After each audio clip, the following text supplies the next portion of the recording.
प्रभुपाद जय प्रभुपाद जय श्रील प्रभुपाद जय गुरुदेव जय गुरुदेव जय गुरुदेव जय श्री गुरुदेव। निताय गौर हरि बोल निताय गौर हरि बोल। हरे कृष्णा कृष्ण कृष्ण हरे हरे हरे राम राम राम हरे हरे। हरे कृष्णा कृष्ण कृष्ण हरे हरे हरे राम राम राम हरे हरे। निताय गौर हरि बोल निताय गौर हरि बोल। हरे कृष्णा हरे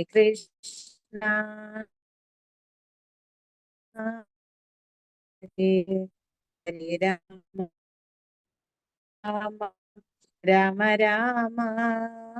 हरे हरे। हरे कृष्ण प्रणाम प्रणाम। അപ്പൊ ഇവിടെ ഭഗവത്ഗീതയുടെ ഈ 5ാമത്തെ ശ്ലോകമാണ് ഇന്ന് നോക്കുന്നത്. അപ്പൊ ഈ നമ്മള് അർജുനൻ ചോദിക്കുന്നുണ്ട്. അപ്പൊ അതിന്റെ ആൻസർ 5ാമത്തെ ക്വസ്റ്റ്യൻ മുതൽ പറയണം. 5ാമത്തെ ശ്ലോകത്തിൽ അർജുനൻ സ്ഥിതപ്രജ്ഞ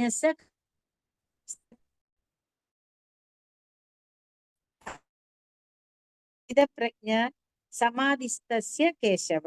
അപ്പൊ ആ ആള് എങ്ങനെയാണ്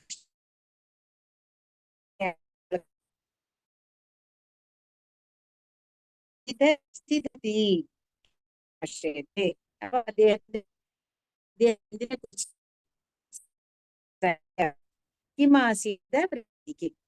അപ്പൊ എങ്ങനെയാണ് സ്ഥിതി ചെയ്യുന്നത്, അല്ലെങ്കിൽ എങ്ങനെയാണ് അദ്ദേഹത്തിന്റെ ഇരിപ്പ് നടപ്പ്. അപ്പൊ ഈ സ്ഥിതപ്രജ്ഞൻ എന്ന് പറയണത് എന്താണ് എന്നാണ് ഇവിടെ ഭഗവാനെ അറിയേണ്ടത്. അർജുനൻ ആരാണ് എങ്ങനെയാണ് എന്നുള്ളത് അർജുനൻ ചോദിക്കാൻ കാരണം എന്താണ്? അതിൽ തന്നെ വിശ്വസിച്ചിട്ടുള്ള ആളുകൾ ആരാണ്. അപ്പൊ എന്തുകൊണ്ടാണ് അങ്ങനെ പറയാൻ കാരണം? അർജുനൻ പറയണത് അർജുനന്റെ മനസ്സ് അർജുനന് മനസ്സിലാക്കാൻ പറ്റുന്നില്ല അല്ലെ? ഭയങ്കര ബുദ്ധിമുട്ടാണ്. അതുകൊണ്ട് എനിക്കിത് മനസ്സിലാക്കണില്ല. അപ്പോ ആത്മസാക്ഷാത്കാരത്തില് നിൽക്കണവര് എങ്ങനെയായിരിക്കും അവര് കഴിയുക എന്നുള്ളത് ആ ഒരു ഇതില് വരുമ്പോഴാണ് അർജുനൻ ഭഗവാനോട് ചോദിക്കുകയാണ്.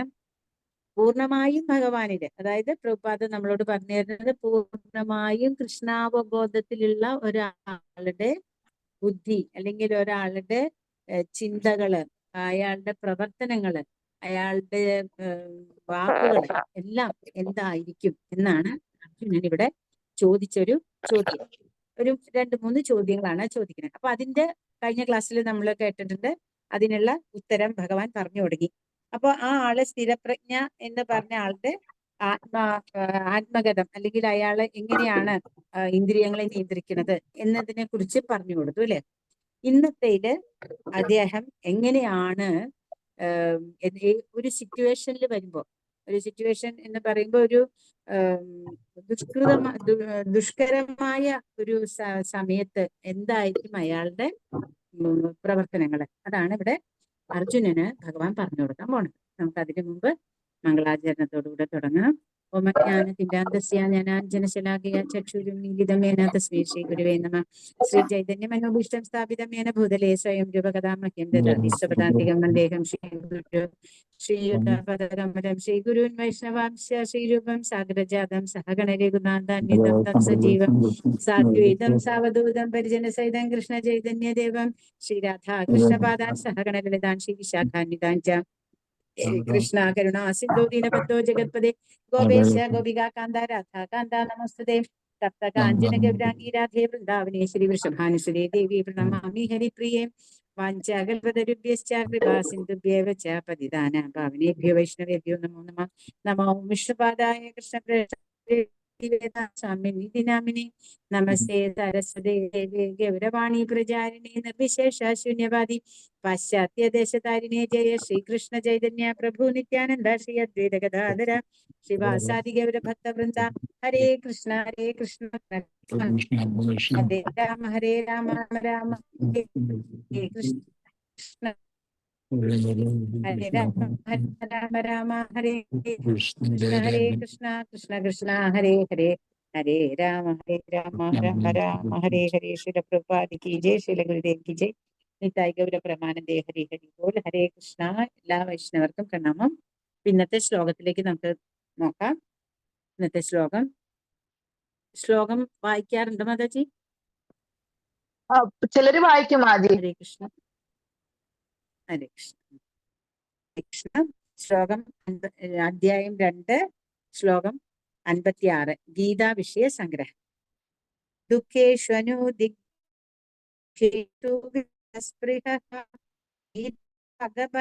ക്രോധ സ്ഥിതധീർമുനിരുച്യതേ. ദുഃഖേഷു ദിഗ്ധമന സുഖേഷു വിഗതസ്പൃഹഃ വീതരാഗഭയക്രോധ സ്ഥിതധീരുച്യതേ. ആരെങ്കിലും വായിക്കും? ആരെങ്കിലും 2 പേര് വായിച്ചോളൂ. ഹരേ കൃഷ്ണ മാജി. ഹരേ കൃഷ്ണ. ദുഃഖേഷു അനുദിഗ്ഗമന സുഖേഷു വിഗതസ്പൃഹഃ വീതരാഗഭയക്രോധ സ്ഥിതധീർമുനിരുച്യതേ. ഹരേ കൃഷ്ണ. ആരെങ്കിലും ഒരാൾ കൂടെ വായിക്കണ്ട? വായിക്കുന്നുണ്ട് ആരെങ്കിലും? വായിക്കാം. ശരി. ദുഃഖേഷു അനുദിഗ്ധമനഃ സുഖേഷു വിഗതസ്പൃഹഃ വീതരാഗഭയക്രോധാഃ സ്ഥിതധീർമുനിരുച്യതേ. Hare Krishna. Hare Krishna. Thank you madam. ഇതില് അർത്ഥം പറയണു. ദുഃഖേ അനുദിഗ്ധമന അചഞ്ചലമായ മനസ്സുള്ളവനാ. സുഖേഷു സുഖങ്ങളിൽ. വിഗതസ്പൃഹ ആഗ്രഹം നശിച്ചവനായി. വീതരാഗ ഭയക്രോധ രാഗം ഭയം ക്രോധം ഇവ നശിച്ചവനായി സ്ഥിതി ചെയ്യുന്നവനെ സ്ഥിതധീമുനി സ്ഥിതധീയനായ മുനി എന്ന് ഉച്യതേ പറയപ്പെടുന്നു. അപ്പോ ഇവിടെ പറയണു ത്രിവിധ ക്ലേശങ്ങള് നമുക്കറിയാം. ആദിദൈവികം, ആദിഭൗതികം, ആധ്യാത്മികം. ഈ ത്രിവിധ ക്ലേശങ്ങളുടെ നടുവിലും മനസ്സ് പ്രക്ഷുബ്ധമാവാതെയും സുഖത്തിൽ അമിതമായി സന്തോഷിക്കാതെയും ആസക്തി, ഭയം, ക്രോധം ഇവയിൽ നിന്നും വിമുക്തനായി മരിക്കുന്ന വ്യക്തിയെ സ്ഥിതപ്രജ്ഞൻ എന്ന് പറയുന്നു. അപ്പോ ഒരു സ്ഥിതപ്രജ്ഞൻ എന്ന് പറഞ്ഞാൽ എന്താ? സ്ഥിതമായി ആ പ്രജ്ഞയില് എപ്പോഴും ഭഗവാൻ ഇരിക്കുന്ന ആള്. അയാളുടെ ബോധം ഒരിക്കലും വേറൊരു കാര്യങ്ങളിലും പോണില്ല. എപ്പോഴും ഭഗവാന്റെ ബോധത്തില്, കൃഷ്ണാവബോധത്തിൽ ഇരിക്കുന്ന ഒരാള് എങ്ങനെയായിരിക്കണം എന്ന് ഭഗവാൻ നമുക്കിവിടെ പറഞ്ഞു തരികയാണ്. നമ്മള് എല്ലാവരും കൃഷ്ണാവബോധത്തിലുണ്ട്, ഭഗവാന്റെ കാര്യങ്ങൾ കേൾക്കേണ്ടത് ഭഗവാന്റെ. പക്ഷെ നമ്മൾക്ക് തന്നെ മനസ്സിലാക്കാൻ പറ്റും നമ്മൾ ഏത് അവസ്ഥയിലാണ് നിൽക്കുന്നത് എന്നല്ലേ. ഇവിടെ ഭഗവാൻ അതാണ് പറഞ്ഞു തരുന്നത്. എന്തൊക്കെ തന്നെ പ്രശ്നങ്ങൾ അയാളുടെ ജീവിതത്തിൽ ഉണ്ടായാലും അയാളുടെ അതൊന്നും ബാധിക്കുന്നില്ല. അപ്പൊ നമുക്ക് ഭാവാർത്ഥത്തിൽ എന്താണെന്ന് നോക്കാം. ശ്രീല പ്രഭുപാദ് കി ജയ്. പലവിധ ഊഹാപോഹങ്ങളാൽ വ്യാകുല ചിത്തനായിട്ടും ശരിയായൊരു നിഗമനത്തിൽ എത്തിച്ചേരാത്ത ആളെ സൂചിപ്പിക്കുന്നത് അത്രേ മുനി എന്ന നാമം. ഓരോ മുനിക്കും മറ്റുള്ളവരുടേതിൽ നിന്ന് ഭിന്നമായ ഒരു വീക്ഷണകോൺ ഉണ്ടാവുകയെന്നും മറ്റു മുനികളിൽ നിന്ന് ഇങ്ങനെ ഒരു വ്യത്യസ്തനല്ലാത്തയാൾ മുനി എന്ന പേരിന് ശരിക്കും അർഹനല്ലെന്നും പറയപ്പെടുന്നു. ഇവിടെ പറയണത് എന്താ? പലവിധ ഊഹാപോഹങ്ങളാൽ വ്യാകുല ചിത്തനായിട്ടും ശരിയായൊരു നിഗമനത്തിൽ ആളെ സൂചിപ്പിക്കുന്ന എന്താ നാമം എന്ന് ഓരോനിക്കും മറ്റുള്ളവരുടെ വീക്ഷണകോൺ ഉണ്ടാവുകയും മറ്റു മുനികളുടെ വ്യത്യാസമില്ലാത്തതിന് മുനി എന്ന പേരിന് ശരിക്കും അർഹമല്ലെന്നും പറയപ്പെടുന്നു. അസോ മുനിസ്യ മതം നഭിന്നം. മഹാമതം ഭഗവാൻ മുനിയല്ല.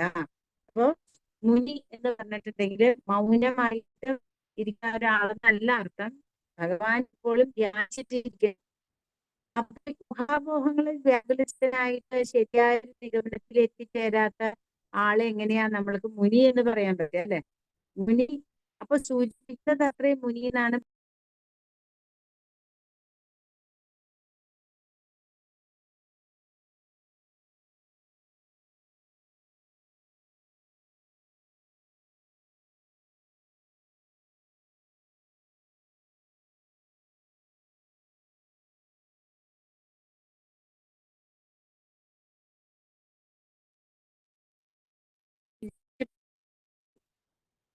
ഹരേ കൃഷ്ണ മാജി, ഇടയ്ക്കൊന്ന് കട്ടായി മാജി. മാജി വീഡിയോ ഓഫ് ചെയ്തിട്ടെങ്കിൽ സംസാരിക്കണം മാജി. നെറ്റ് എന്തോ.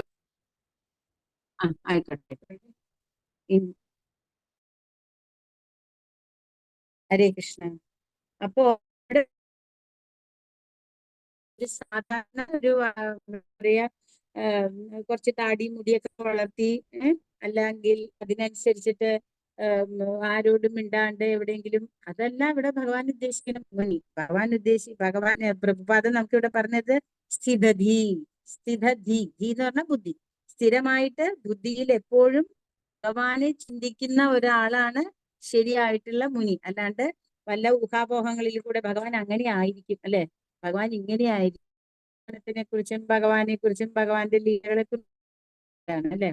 അപ്പൊ നമ്മൾ അങ്ങനെ പലതരത്തിലുള്ള ചിന്തകൾ, അപ്പൊ അതിന് ഊഹാപോഹങ്ങളാണ്. എപ്പോഴും പ്രഭുപാദ് പറയും, ഒരിക്കലും ഊഹാപോഹങ്ങളിലല്ല നമ്മൾ ഭഗവാനെ മനസ്സിലാക്കേണ്ടത്. ഭഗവാനെ മനസ്സിലാക്കേണ്ടത് ശാസ്ത്രങ്ങളിലൂടെയും ഭക്തന്മാരിലൂടെയും. ഭഗവാനെ പറ്റി എന്താണോ പറഞ്ഞിട്ടുള്ളത് അതുപോലെ തന്നെ നമ്മുടെ ഭഗവാനാണോ പറഞ്ഞത്, നമ്മുടെ ഗുരുക്കന്മാര്, നമ്മുടെ ശിഷ്യ ഗുരുക്കന്മാര്, അവര് എന്നും നമുക്ക് പറഞ്ഞു തരുന്നത് അതിനെയാണ് നമ്മൾ പൂർണ്ണമായിട്ടും സ്വീകരിക്കേണ്ടത്. അപ്പോ ഇവിടെ പറയണു, ഇവിടെ നമ്മൾ മനസ്സിലാക്കേണ്ടത് എന്താണ്? ദുഃഖം, അതായത് പലതരത്തിലുള്ള ദുഃഖങ്ങള് ജീവിതത്തിൽ ഉണ്ടാവാം. ഇപ്പൊ നമ്മൾ 3 തരത്തിൽ, ആദിദൈവികം. ഈ വക എന്ത് കാര്യങ്ങൾ ജീവിതത്തിൽ ഉണ്ടായാലും ആ മനുഷ്യൻ എപ്പോഴും എന്ത് സിറ്റുവേഷൻ വന്നാലും യാതൊരു തരത്തിലുള്ള പ്രശ്നങ്ങളും അയാളെ ബാധിക്കില്ല. അയാളുടെ മനസ്സിൽ അങ്ങനെ ഇല്ലാത്തതുകൊണ്ട് ആദിഭൗതികം എന്ന് പറയുന്ന ഈ പഞ്ചഭൂതങ്ങളിൽ നിന്നുള്ളത് എന്തായാലും അദ്ദേഹത്തിനെ ബാധിക്കുന്നില്ല. അപ്പോ ആ ആധ്യാത്മികം ഒരിക്കലും അദ്ദേഹത്തിന് ബാധിക്കില്ല. കാരണം അദ്ദേഹം എപ്പോഴും കൃഷ്ണാവബോധത്തിലാണ്, അല്ലെ?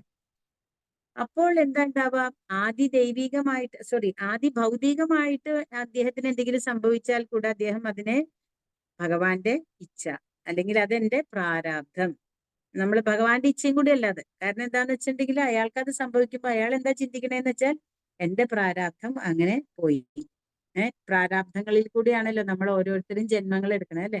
നമ്മുടെ ജന്മത്തിൽ ഉണ്ടാവണ അപ്രാരാബ്ധം ഫലം ബീജം കൂടം. അപ്പോ ആ നമ്മൾ ഉണ്ടാക്കുന്ന നമ്മുടെ ഓരോരോ ചിന്തകള് അതിങ്ങനെ കൂടത്തില് ആയിട്ട് അതന്നെ ബീജമായി, പിന്നെ അത് നമ്മുടെ പ്രാരാബ്ധ കർമ്മങ്ങളായിട്ട് വരുമ്പോ എത്ര ഏതൊക്കെ അവസ്ഥയിൽ ഇരുന്നാലും എങ്ങനെയാണ് നമ്മളെ അതെല്ലാം ബാധിക്കുക എന്ന് നമുക്ക് പറയാൻ പറ്റില്ല. അങ്ങനെ ബാധിച്ചാലും ഈ പറയുന്ന ഒരാൾക്ക്, കൃഷ്ണാവബോധത്തില് അത്രയ്ക്ക് പ്രാക്ടിക്കൽ ആയിട്ടുള്ള ഒരാൾക്ക്, അല്ലെങ്കിൽ അത്രയ്ക്ക് ഉയർന്ന ഒരാൾക്ക് ഇത് യാതൊരു വിധത്തിലും അയാളെ ബാധിക്കില്ല. പിന്നെ എന്താ അയാള് ചെയ്യാം?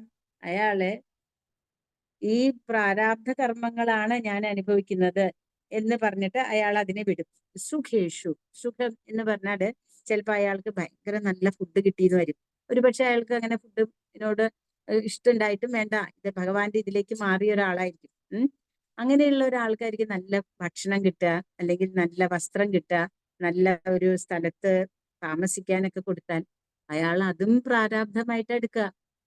കാരണം ആ ഭക്ഷണം കിട്ടിയത് പോലും അയാൾ ആഗ്രഹിക്കണില്ല. അങ്ങനെ ഒന്ന് കിട്ടിയാൽ കിട്ടി, അത്രേ ഉള്ളൂ അയാൾക്ക്.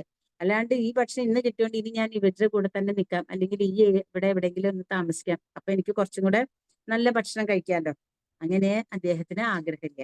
അല്ലെങ്കിൽ നല്ല വസ്ത്രം ഉടുക്കാം, അല്ലെങ്കിൽ നല്ല ആളുകളായിട്ട് പെരുമാറാം. അങ്ങനെയൊക്കെ ചിന്തിക്കുമ്പോൾ ഒരിക്കലും നമ്മൾ കൃഷ്ണാവബോധത്തിന്റെ കൂടെ അല്ലാന്ന് ഒരു വിധത്തില് അല്ലെങ്കിൽ വേറൊരു വിധത്തില് നമ്മള് ആ ഒരു ചിന്തയിലേക്ക് വരുന്നു. അപ്പൊ അങ്ങനെയുള്ള ഒരാളെ സ്ഥിതധി എന്ന് പറയാൻ പറ്റില്ല എന്നാണ് ഭഗവാൻ ഇവിടെ പറഞ്ഞിട്ടുള്ളത്. പിന്നെ ഉള്ളത് ഭീതരാഗ, അല്ലെ? വിഗതസ്പൃഹ. വിഗതസ്പൃഹ എന്ന് പറഞ്ഞാൽ എന്താ? അദ്ദേഹത്തിന് യാതൊരു തരത്തിലുള്ള ആഗ്രഹങ്ങളും ഇല്ല. എന്തുകൊണ്ടാണ് ആഗ്രഹം ഇല്ലാത്തത്? ആഗ്രഹിക്കുന്നത് എന്തിനാണ്? നമ്മൾക്ക് ഡിസയേഴ്സ് അല്ലെ, എന്താ ആഗ്രഹങ്ങൾ വരുന്നത് കൊണ്ടാണല്ലോ നമ്മൾ ഈ കർമ്മബന്ധത്തിൽ പെടുന്നത്. അപ്പൊ ഈ ആഗ്രഹങ്ങൾ എന്ന് പറഞ്ഞാൽ എന്തിനെ ആഗ്രഹിക്കാന്? ഭഗവാനിൽ മാത്രം മനസ്സുറച്ച ആൾക്ക് വേറെ ഒരു ആഗ്രഹത്തിന്റെ ആവശ്യമില്ല. എങ്ങനെയാണ് എനിക്ക് ഭഗവാന്റെ അടുത്തേക്ക് കൂടുതൽ സേവനം ചെയ്യാൻ പറ്റുക? എങ്ങനെയാണ് എനിക്ക് ഭഗവാനെ അറിയാൻ പറ്റുക? എനിക്ക് എങ്ങനെയാണ് ഇനിയും ഭഗവാന്റെ ശാസ്ത്രങ്ങളും ഭഗവാനെ കുറിച്ച് മറ്റുള്ളവർക്ക് പറഞ്ഞു കൊടുക്കുക എന്നൊരു ആഗ്രഹം അല്ലാണ്ട് അദ്ദേഹത്തിന് ഒരിക്കലും അദ്ദേഹത്തിന്റെ ഏതെല്ലാം ചിന്തകൾ, ഏതെല്ലാം സ്ഥലങ്ങളിൽ നിന്നാലും അദ്ദേഹം വേറൊരു തരത്തിലുള്ള ഭൗതികമായ ആഗ്രഹങ്ങൾ ഇല്ലാത്ത ആള്. അതാണ് വിഗത സ്പൃഹ. വീതരാഗ. ഇപ്പോ അയാൾ ഒരു സ്ഥലത്തിരിക്കുകയാണ്, അയാളുടെ ചിലപ്പോ ഒന്നും കാര്യമായിട്ടില്ലെങ്കിലും എന്തെങ്കിലും ഉണ്ടെന്ന് വെക്കും, അയാളുടെ കയ്യിൽ നിന്ന് അത് തട്ടിയെടുത്തോണ്ട് ഒരു കള്ളം പോയാൽ ആ ആൾക്ക് വലിയ പ്രശ്നമൊന്നും ഉണ്ടാവില്ല. കാരണം അതിനോട് അയാൾക്ക് വലിയൊരു അറ്റാച്ച്മെന്റ് ഇല്ല. അപ്പൊ അയാൾ എന്ത് വിചാരിക്കും? ഓക്കെ, എന്റെ പ്രാരാബ്ധം അത്രയും കുറഞ്ഞു, കൊണ്ടുപോയിക്കോട്ടെ അല്ലെ. കാരണം കൊണ്ടുപോയിക്കോട്ടെ എന്ന് പറയാൻ കാരണം ആ കള്ളന് അതിനുള്ള യോഗ്യത ഒന്നില്ലെങ്കിൽ ഉണ്ടാവും, അല്ലെങ്കിൽ എന്റെ ഏതോ ഒരു കടം അവനായിട്ട് കൊടുക്കാനുള്ളത് ഉണ്ടാവും, അപ്പൊ അവനത് എടുത്തിട്ടുണ്ടാവും. അയാൾ അത്രേ ചിന്തിക്കണുള്ളൂ. വീതരാഗ ഭയക്രോധ. ഭയം എന്ന് വെച്ചിട്ടുണ്ടെങ്കിൽ ഇനി അയാളായിട്ട് ഇത് തമ്മിത്തല്ലി അയാളെ അല്ലെങ്കിൽ കൂടുതൽ ദേഷ്യപ്പെട്ട് അല്ലെങ്കിൽ ആ ഒരു സാധനം എനിക്കില്ലെങ്കിൽ ഞാൻ ഇനി എന്ത് ചെയ്യും, അങ്ങനെയും ചിന്തിക്കാമല്ലോ അല്ലെ. അപ്പൊ അത് അയാൾക്കൊരു ഭയമായിട്ട് മാറും. ഈശ്വരനെ, ഇനിയിപ്പോ എനിക്കൊന്നും ചെയ്യാനില്ല, എന്റെ കയ്യിലൊന്നും ഇല്ലല്ലോ, അങ്ങനെയും ചിന്തിക്കാം. പിന്നെ ക്രോധം എന്ന് പറഞ്ഞാൽ ചില സമയത്ത് നീ ആരാ എന്റെ കയ്യിൽ നിന്ന് ഇത് എടുക്കാനായിട്ട്, എന്ത് ധൈര്യത്തിലടുത്ത് ഇങ്ങനെയൊക്കെയാണോ ചെയ്യേണ്ടത്, നമുക്ക് പെട്ടെന്ന് ദേഷ്യം വരുമല്ലോ. അയാൾക്ക് ഈ പറഞ്ഞ 3 തരത്തിലുള്ള ചിന്തകളും ഉണ്ടാവില്ല. ആഗ്രഹമില്ല, ഭയമില്ല, ക്രോധമില്ല. പിന്നെ എന്താ ഭഗവാൻ പറഞ്ഞത്? സ്ഥിതധീ മുനി ഉച്യതേ. അപ്പോ ഇങ്ങനെ അവനവരുടേതായ ഏത് കാര്യത്തിലും എന്തൊക്കെ ഇത് വന്നാലും സ്വന്തം ആത്മാവിൽ രമിക്കുന്നവൻ. ആത്മാവിൽ രമിക്കുക എന്ന് വെച്ചാൽ ആത്മാവിനെ മാത്രം, ഭഗവാനെ മാത്രം ചിന്തിച്ച് ആ എപ്പോഴും ആ ഒരു ബ്ലിസ്സില്, ഭഗവാന്റെ ആനന്ദത്തിൽ ഇങ്ങനെ നിറഞ്ഞു നിൽക്കുക. എപ്പോഴും ഭഗവാൻ അല്ലാണ്ട് എനിക്ക് വേറെ എന്താ എന്നും വേണ്ട. നമുക്ക് മീരാഭായിയുടെ കഥ അറിയാം. മീരാഭായി എങ്ങനെയായിരുന്നു? ചെറിയ കുട്ടിയിലെ അമ്മ കൊടുത്ത ആ കൃഷ്ണ വിഗ്രഹത്തിന്റെ ആ ഒരു ഇത് കഴിഞ്ഞിട്ട് എന്താ പറയാ, ആ ഒരു കുട്ടി എപ്പോഴും ഭഗവാനെ പൂജിച്ച് ഭഗവാനെ നടത്തിയിട്ട് വരുമ്പോ ഭഗവാൻ അല്ലാണ്ട് ആ അമ്മയുടെ മനസ്സിൽ വേറെ ആരും ഉണ്ടായിരുന്നില്ല. കല്യാണം കഴിച്ച് എന്താണ് രാജ്യത്ത് പോയപ്പോഴും അവിടെയും ഈ കൃഷ്ണ വിഗ്രഹം കയ്യിലുണ്ട്. ആ കൃഷ്ണ വിഗ്രഹം കയ്യിൽ വെച്ചിട്ട് ആദ്യമൊന്നും അവർക്ക് തോന്നില്ല. പിന്നെ അവരൊക്കെ വളരെ മോശമായിട്ട് അമ്മോട് പെരുമാറിയിട്ടുണ്ട്.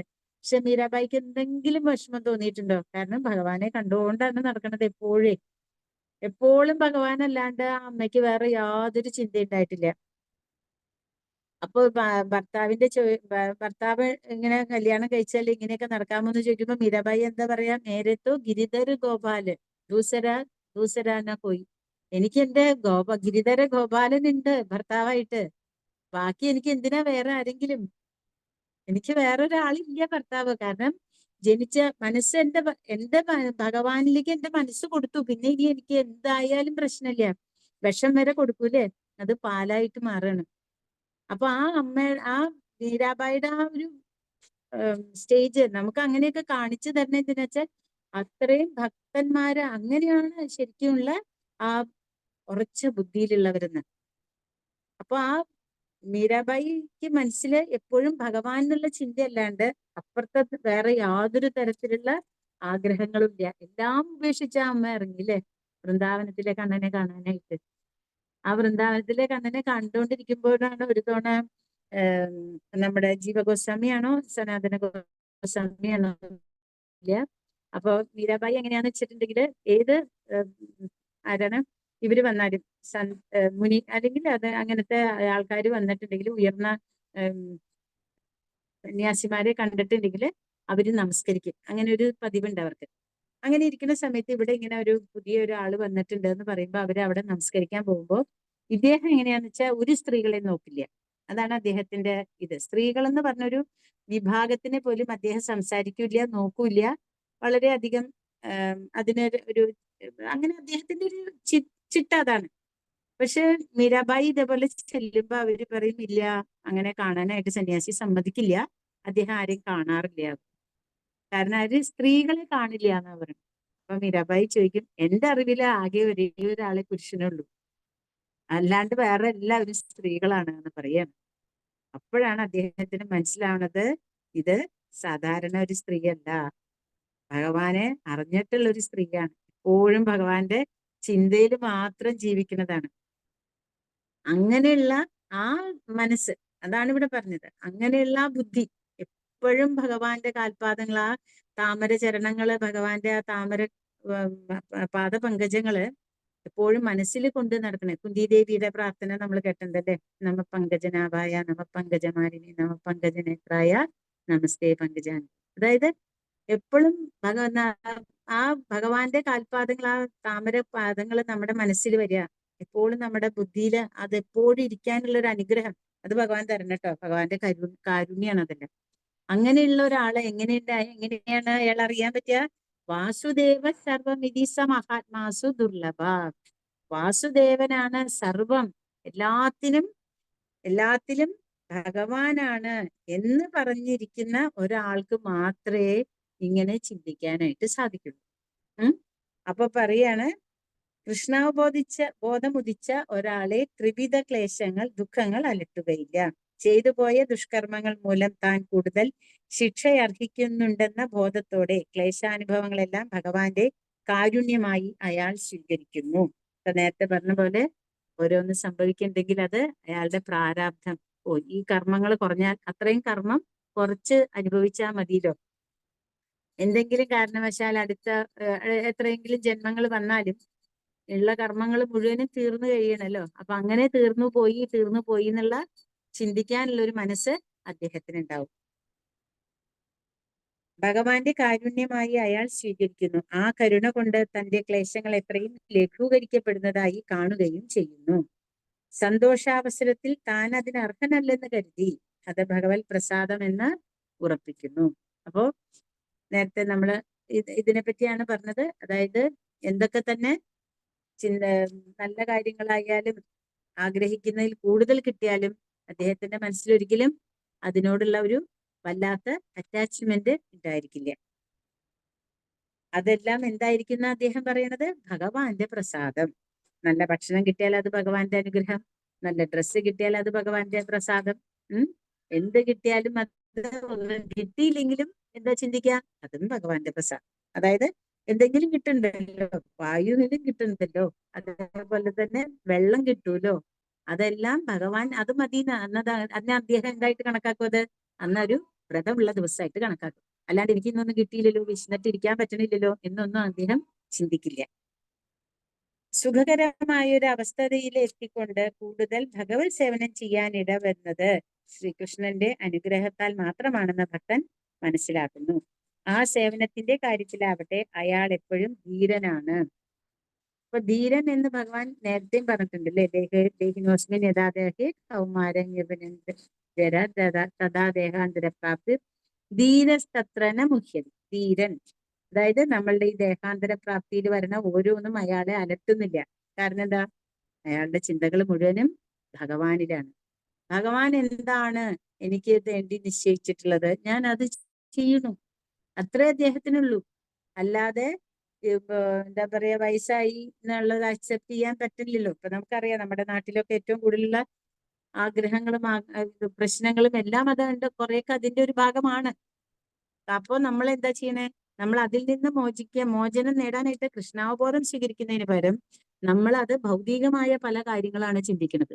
ഭൗതികമായ പല കാര്യങ്ങളും നേടിക്കഴിഞ്ഞാൽ അല്ലെങ്കിൽ കാര്യങ്ങൾ ചെയ്തു കഴിഞ്ഞാൽ എനിക്ക് ഇതിൽ നിന്ന് മോചനം കിട്ടും. അപ്പോൾ ഞാനിപ്പോ എന്താ പറയാ, എന്നെ കണ്ടാൽ ചെറിയ പ്രായമായിട്ട് തോന്നും. അപ്പൊ എന്തായി? അവിടെ പലതരത്തിലുള്ള അപകടങ്ങളും ഉണ്ട്, അത് നമ്മൾ അറിയണില്ല അല്ലെ. പക്ഷെ ഇവിടെ ഭഗവാൻ എന്താ പറയണത്?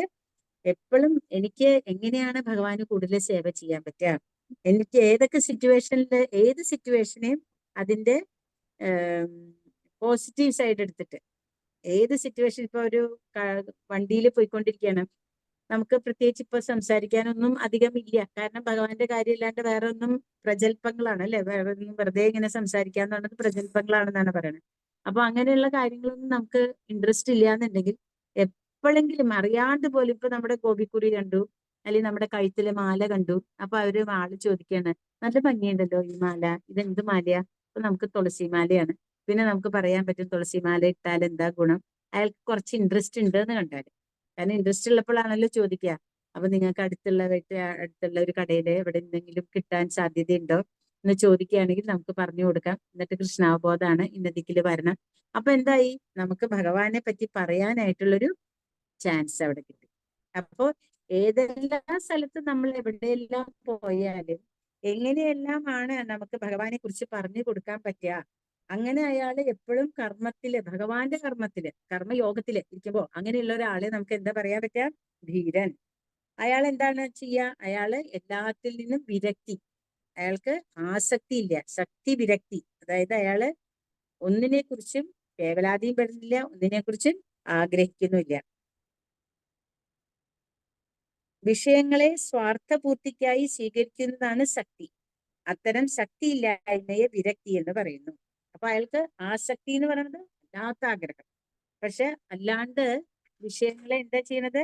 സ്വാർത്ഥപൂർത്തിക്കായി. സ്വാർത്ഥപൂർത്തി എന്ന് പറയുമ്പോൾ എല്ലാവർക്കും അറിയാം. കാരണം നമ്മുടെ ആഗ്രഹങ്ങൾ നമ്മൾ ചില സ്വാർത്ഥതാപരമായിട്ടുള്ള കാര്യങ്ങൾ നടത്താൻ വേണ്ടി ചെയ്യുമ്പോൾ നമ്മൾ പല തെറ്റുകളും ചെയ്യണു. അതാണല്ലോ നമ്മൾ ഈ കർമ്മം കൊണ്ട് ഇവിടെ പിടിച്ചിടണേ ഭഗവാൻ.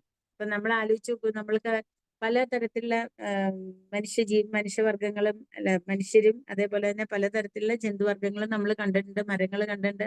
84 ലക്ഷം ജീവജാലങ്ങളെ കുറിച്ചെല്ലാം നമ്മളൊക്കെ മനസ്സിലായിട്ടുള്ളവരാണ്, നമ്മൾ പഠിക്കുന്നുണ്ട്. അപ്പോ ഈ 84 ലക്ഷം ജീവജാലങ്ങളിലും മനുഷ്യർക്ക് മാത്രമേ ഭഗവാനെ കുറിച്ച് പറയാനും പറഞ്ഞു കൊടുക്കാനും സാധിക്കുള്ളൂ. മറ്റുള്ളവരെല്ലാവരും കേൾക്കുന്നുണ്ടാവും. ഇപ്പൊ ഏത് മൃഗാണെങ്കിലും, ഇപ്പൊ നമ്മുടെ വീട്ടിൽ വളർത്തുന്ന പൂച്ചയോ പട്ടിയോ ഒക്കെ നമ്മൾ ഈ ഹരേ കൃഷ്ണ കൃഷ്ണ കൃഷ്ണ ഹരേ ഹരേ ഹരേ രാമ രാമ രാമ ഹരേ ഹരേ എന്ന് നമ്മൾ ജപിക്കുമ്പോഴും, നമ്മളല്ലാണ്ട് ഒരു ചാൻഡിങ് ബോക്സ് ഒക്കെ ഇടുമ്പോ അവര് കേൾക്കുന്നുണ്ട്, അവരറിയുന്നുണ്ട്, അവരത് ചിലപ്പോൾ സ്വീകരിക്കുന്നുണ്ടാവും. പക്ഷേ അവർക്കൊരിക്കലും ഭഗവാനെ കുറിച്ച് മറ്റുള്ളവരോട് പറഞ്ഞു കൊടുക്കാൻ സാധിക്കില്ല. അവർക്കത് മനസ്സിലാക്കാൻ പറ്റുണ്ടാവും. അതുകൊണ്ടാണല്ലോ നമ്മൾ ഗുരുവായൂർ കേശവനെ പോലത്തുള്ള ഭക്തനെ മൃഗമായിട്ടും ആ ഭക്തനെ കുറിച്ചും അതുപോലെ തന്നെ ആന അല്ലെ ഗജേന്ദ്രനെ കുറിച്ചെല്ലാം നമ്മൾ അറിഞ്ഞത് എന്തുകൊണ്ടാണ്? ഭഗവാന്റെ ഭക്തനാണെന്നുണ്ടെങ്കിലും ആ ഭക്തന് കൃഷ്ണാന്നൊന്ന് വിളിക്കാനോ അല്ലെങ്കിൽ കൃഷ്ണാന്ന് മറ്റുള്ളവർക്ക് പറഞ്ഞു കൊടുക്കാനോ സാധിക്കണില്ല അല്ലെ. അതാർക്ക് പറ്റുക? മനുഷ്യജന്മം കിട്ടിയുള്ള നമ്മളെ പോലെ ഉള്ളവർക്ക്. അപ്പൊ ആ മനുഷ്യജന്മത്തിന്റെ ക്വാളിറ്റിയും അതിന്റെ അനുഗ്രഹവും നമ്മൾ മനസ്സിലാക്കണം. ഈ മനുഷ്യജന്മം കിട്ടുന്നതും എങ്ങനെയാണ്? ഭഗവാന്റെ ദൈവനേത്രേന അല്ലെ, ഭഗവാന്റെ അനുഗ്രഹം കൊണ്ട്. നമ്മുടെ കർമ്മങ്ങൾക്കനുസരിച്ചിട്ടുള്ള ഓരോന്നിനും അനുസരിച്ചിട്ടാണ് നമുക്ക് ഇത് കിട്ടുന്നത്. പക്ഷെ നമ്മൾ ഇത് വല്ലതും അറിയണ്ടോ? നമ്മൾ ഇതൊന്നും അറിയാണ്ട് നമ്മൾ നമ്മളുടേതായ ഭൗതികമായ അതിനെക്കുറിച്ച് ഇപ്പൊ ഈ ശരീരത്തിന് വേണ്ടിയിട്ടാണ് നമ്മൾ ഈ കണ്ട എല്ലാ പരിപാടികളും ചെയ്യുന്നത് അല്ലെ. ഈ ശരീരത്തിന് അസുഖങ്ങൾ വന്നാൽ ഹോസ്പിറ്റലിൽ പോകണം. പക്ഷെ നമ്മളൊന്ന് ആലോചിച്ച് നോക്കൂ, നമ്മൾ എത്ര ഈ ശരീരത്തിന്റെ മുകളിൽ ഇട്ടാലും പക്ഷെ ഈ ശരീരം ഉണ്ടെങ്കിലല്ലേ നമുക്ക് ഭഗവാനെ വിളിക്കാൻ പറ്റുള്ളൂ. എന്തൊരു കോൺട്രാഡിക്ഷൻ അല്ലേ, ഒന്ന് ആലോചിച്ച് നോക്കൂ. ഈ ശരീരം ഉണ്ടെങ്കിലേ നമുക്ക് ഭഗവാനെ വിളിക്കാൻ പറ്റുള്ളൂ. പക്ഷെ ഈ ശരീരം എന്ന് പറയണത്തിന്റെ മുകളിൽ നമ്മൾ കുറേ പണികൾ ചെയ്താലും ഇത് നശിച്ചു പോണതാണല്ലേ. പക്ഷെ ഈ നശിച്ചു പോണ സാധനം ഉണ്ടെങ്കിലല്ലേ നമുക്ക് ഭഗവാനെ മനസ്സിലാക്കാൻ പറ്റുള്ളൂ. അപ്പൊ ഭഗവാൻ ഇതിന് ഈ നശിച്ചു പോണ സാധനം നമുക്ക് തന്നത്? നമ്മളത് ഭഗവാനെ വിളിക്കാൻ, ഭഗവാനെ മനസ്സിലാക്കാൻ. അപ്പോ അങ്ങനെ നമ്മൾ ഭഗവാനെ മനസ്സിലാക്കിയാൽ നമുക്ക് എന്തുണ്ടാവുക? എല്ലാ തരത്തിലുള്ള ആഗ്രഹങ്ങളിൽ നിന്നും വിരക്തി ഉണ്ടാവും. കൃഷ്ണാബോധം ഉറച്ചു നിൽക്കുന്ന ഭക്തന് ശക്തിയോ വിരക്തിയോ ഇല്ല. എന്തെന്നാൽ ആ ജീവിതം ഭഗവത് സേവനത്തിന് സമർപ്പിതനാണ്. ഇതിന് ഏറ്റവും നമുക്ക് പറയാനുള്ള ഏറ്റവും വലിയൊരു ഉദാഹരണം എന്ന് പറയുന്നത് തന്നെ നമ്മുടെ ഗുരുമഹാരാജാണ്. ഞങ്ങളുടെ ഗുരുമഹാരാജാണ് ശ്രീ ജയപതാക സ്വാമി ഗുരുമഹാരാജ്. അദ്ദേഹത്തിന് പ്രണാമങ്ങള്. അദ്ദേഹത്തിന് വളരെ, നിങ്ങൾ കണ്ടിട്ടുണ്ടാവും അദ്ദേഹത്തിന്റെ ഫോട്ടോ. അദ്ദേഹത്തിന് വീൽ ചെയറിലാണ്. വളരെയധികം പ്രശ്നങ്ങളാണ് ആ ശരീരത്തിന്. പക്ഷെ അദ്ദേഹം ആ ശരീരത്തിനും അപ്പുറത്താണ് നിൽക്കുന്നത്. ഒരിക്കലും ആ ശരീരത്തിന് അസുഖമാണെന്നോ വയ്യായികയാണെന്നോ പറഞ്ഞ് അദ്ദേഹം ഒരിക്കലും ഭഗവാന്റെ കാര്യങ്ങളിൽ നിന്ന് മാറി നിന്നോ റെസ്റ്റ് എടുക്കണം ഒന്നും അദ്ദേഹത്തിന് സുഖം വന്നു കഴിഞ്ഞാൽ അപ്പൊ അടുത്ത പരിപാടി എന്താണ്? ഭഗവാനെ എങ്ങനെയാണ് സേവിക്കേണ്ടത്, ഭഗവാൻ എന്താണ് ചെയ്യേണ്ടത്, ആർക്കൊക്കെയാണ് ദീക്ഷ കൊടുക്കേണ്ടത്, ആർക്കൊക്കെയാണ്. ഒരിക്കലും അദ്ദേഹം റെസ്റ്റ് വേണമെന്നോ അല്ലെങ്കിൽ അങ്ങനെ നമ്മൾക്കൊരു പ്രത്യക്ഷത്തിലെ ഒരു ഭഗവാന്റെ ഭക്തൻ എങ്ങനെ വേണമെന്ന് നമുക്ക് കാണിച്ചു തരാണത്. അപ്പൊ അതൊക്കെയാണ് ശരിക്കും സ്ഥിതധി എന്ന് പറയുന്ന ആ ഒരു ഉയർന്ന നിലയിലേക്ക് എപ്പോഴും ആ സമാധി അവസ്ഥ. അതാണ് എപ്പോഴും സമാധി എന്ന് പറഞ്ഞാൽ എപ്പോഴും ഭഗവാനിൽ തന്നെ ഉറച്ച ബുദ്ധിയുള്ള ആ അവസ്ഥ. അതുകൊണ്ട് തന്റെ ഉദ്യമങ്ങൾക്ക് സാഫല്യം ഉണ്ടായിട്ടില്ലെങ്കിലും ഭക്തന് ക്രോധം ഉണ്ടാവില്ല. കുറെ കാര്യങ്ങൾ ചെയ്തു, അതൊന്നും നടന്നില്ല, അല്ലെങ്കിൽ അത് നടക്കാൻ ഇനി പ്രശ്നങ്ങളുണ്ട്, അയാളെന്താ ശരി അതെനിക്ക് പറഞ്ഞിട്ടുണ്ടാവില്ല, അതുകൊണ്ടായിരിക്കും നടക്കാത്ത, അങ്ങനെ ചിന്തിക്കാനുള്ള ഒരു മനസ്സ് അദ്ദേഹത്തിന് ഉണ്ടാവും. ജയമോ പരാജയമോ ആകട്ടെ, ഇപ്പൊ നമ്മൾ പറഞ്ഞതുപോലെ തന്നെ ചിലപ്പോ അയാൾ ജയിച്ചു എന്ന് വരും, ചിലപ്പോ അയാൾ തോറ്റു എന്ന് വരും. അതിലൊന്നും അദ്ദേഹത്തിനെ അതൊന്നും ബാധിക്കില്ല. കൃഷ്ണാവബോധം ഉണർന്ന ആൾ എപ്പോഴും സ്ഥിരനിഷ്ഠനായിരിക്കും. അപ്പൊ കൃഷ്ണാവബോധത്തിലുള്ള ഒരാൾക്ക് എന്താണ് സ്ഥിരനിഷ്ഠ? അതായത് അദ്ദേഹം എന്തൊക്കെ മല ഇടിഞ്ഞു വീണാലും കുരുങ്ങില്ല എന്നൊക്കെ കേട്ടിട്ടില്ലേ നമ്മള്? അങ്ങനെ എത്ര എന്തൊക്കെ ഇത് വന്നാലും 16 മാല ജപിക്കുക ഭഗവാന്. നമ്മള് അതാണ് നമ്മള് മനസ്സിലാക്കേണ്ടത്. ആരാണ്? സുധാമ അല്ലെ, ഭഗവാന്റെ ഭക്തൻ. എത്ര കഷ്ടപ്പെട്ടു എന്ന് പറഞ്ഞാൽ ഒരു കണക്കില്ലാണ്ട് അദ്ദേഹം കഷ്ടപ്പെട്ടു. ഒരു നേരത്തെ അന്നം പോലും കഴിക്കാനില്ലെങ്കിലും ഭഗവാന് ചെയ്യുന്ന പൂജകളാവട്ടെ, ഭഗവാന്റെ നാമങ്ങൾ സ്തുതികളാവട്ടെ, ഒന്നും അദ്ദേഹം മുടക്കിയിട്ടില്ല എന്ന് മാത്രമല്ല, അദ്ദേഹം പൂർണ്ണ വിരക്തനായിരുന്നു. ഒരിക്കലും അദ്ദേഹം ഭഗവാനിൽ നിന്ന് ഒന്നും ആഗ്രഹിച്ചിട്ടില്ല. ഈവൻ ഭഗവാന്റെ അടുത്ത് ചെന്നപ്പോ പോലും അദ്ദേഹം ചോദിച്ചിട്ടില്ല എനിക്ക് എന്തെങ്കിലും തരണേ കൃഷ്ണ. ആ അവിൽപ്പൊതിയും കൊണ്ട് പോയപ്പോഴും സുധാമ എന്താ ചിന്തിച്ചത്? ഈ അവിൽപ്പൊതിക്ക് കൊടുക്കാണ്ട് പറ്റില്ല, പക്ഷെ എങ്ങനെയാ ഭഗവാനെ കാണാൻ പോകല്ലേ, എന്തെങ്കിലും കൊടുക്കുകയും വേണം, എന്നാൽ ഇത് എങ്ങനെയാ ഞാൻ കൊടുക്കുക എന്ന് മാത്രമല്ലാണ്ട് ഇത് കൊടുത്തിട്ട് എനിക്ക് എന്താ മേടിക്കാൻ പറ്റുകയെന്നുള്ളത് ഇപ്പോഴത്തെ കാലത്തൊക്കെ അങ്ങനെയല്ലേ നമ്മൾ കാണുന്ന ഭൗതികത്തിൽ എന്തെങ്കിലും ഒന്ന് കൊടുത്താൽ ഒന്ന് വെച്ചാൽ രണ്ട് കിട്ടുമെന്ന് പറഞ്ഞാൽ അതിൽ ആണ് നമ്മുടെ കാര്യങ്ങൾ. പക്ഷെ ഇവിടെ സുധാമ എന്താ ചിന്തിച്ചത്? എന്റെ ഭഗവാന് ഞാൻ എന്താ കൊടുക്കുക? അത് കൊടുത്തു കഴിഞ്ഞാൽ ഭഗവാൻ അത് സ്വീകരിക്കുന്നത് എങ്ങനെയാന്നല്ലാണ്ട് ഈ അവിലിനനുസരിച്ചിട്ട് അത്രയും അവിലുമണി അനുസരിച്ചിട്ട് എനിക്ക് സ്വത്ത് കിട്ടണം, സമ്പത്ത് കിട്ടണം, ആഗ്രഹങ്ങളൊന്നും അദ്ദേഹത്തിന് ഉണ്ടായിരുന്നില്ല അല്ലെ. അപ്പോഴും ആ നിഷ്ഠയ്ക്ക് യാതൊരു തരത്തിലുള്ള ചാഞ്ചല്യോ ചലനങ്ങളോ ഒന്നും ഉണ്ടായിരുന്നില്ല. എപ്പോഴും ഭഗവാനിൽ മാത്രം ഉറച്ച് വിശ്വസിക്കാൻ ഭഗവാന്റെ കരുണയും ഭക്തന്മാരുടെ കരുണയും നമുക്ക് എല്ലാവർക്കും ഉണ്ടാവട്ടെ. ഹരേ കൃഷ്ണ കൃഷ്ണ കൃഷ്ണ ഹരേ ഹരേ, ഹരേ രാമ രാമ രാമ ഹരേ ഹരേ. ഹരേ കൃഷ്ണ. ഹരേ കൃഷ്ണ മാജി. താങ്ക് യു മാജി, thank you so much. Hare Krishna. Hare Krishna. എന്തെങ്കിലും ഇതില് ഇന്നത്തെ ക്ലാസ്സിൽ എന്തെങ്കിലും ചോദിക്കാനുണ്ടെങ്കിൽ ചോദിക്കാം. സോറി എല്ലാവരോടും. അതെ അതെ അതെ, ഇടയിൽ ഒരു മിസ്അണ്ടർസ്റ്റാൻഡിങ് വന്നുപോയി. അതെ, ഞാന് ഇടയിൽ ഒരു മിസ്അണ്ടർസ്റ്റാൻഡിങ് വന്നു പോയോണ്ടാണ് ആദ്യം ഇല്ലാന്ന് മെസ്സേജ് ഇടേണ്ടി വന്നത്. ഞാൻ മാതാജിയെ വിളിച്ചു, മാജി എടുത്തില്ല, മാജിയുടെ ഫോൺ സൈലന്റ് ആയിരുന്നു. അപ്പൊ ഞാൻ മാജിക്ക് ഇനി എന്തെങ്കിലും അത്യാവശ്യമാണോ എന്ന് വിചാരിച്ചിട്ട് കിട്ടാത്തോണ്ടാ ഇല്ലാന്ന് മെസ്സേജ് ഇട്ടത്. പിന്നെ അതാണ് പെട്ടെന്ന് മാറ്റിയത്. അപ്പൊ എല്ലാരും ക്ഷമിക്കുക, അങ്ങനെ ഒരു അസൗകര്യം നേരിട്ടതിൽ സോറി. ഹരേ കൃഷ്ണ. എന്റെ തെറ്റാണ്, കാരണം ഞാനത് നോക്കണേന്ന സമയത്തിന് അത് നോക്കിയില്ല, അതോ പറ്റി വന്നപ്പോ ഹരേ കൃഷ്ണ. അപ്പൊ ആർക്കും ഡൗട്ട്സ് ഇല്ലെങ്കിൽ നമുക്ക് നിർത്താം. മതി. ഹരേ കൃഷ്ണ. നിർത്താം. വഞ്ചാകൽപതരുഭ്യശ്ച കൃപാസിന്ധുഭ്യോ പാവനേഭ്യോ വൈഷ്ണവേഭ്യോ നമോ നമഃ. നിന്റെ കോടി വൈഷ്ണവൃന്ദി കി ജയ, ശ്രീല പ്രഭുപാദ് കി ജയ, ശ്രീല ഗുരുദേവ് കി ജയ. താങ്ക് യു മാതാജി. ഹരേ കൃഷ്ണ. താങ്ക് യു മാജി. ഹരേ കൃഷ്ണ. ഹരേ കൃഷ്ണ.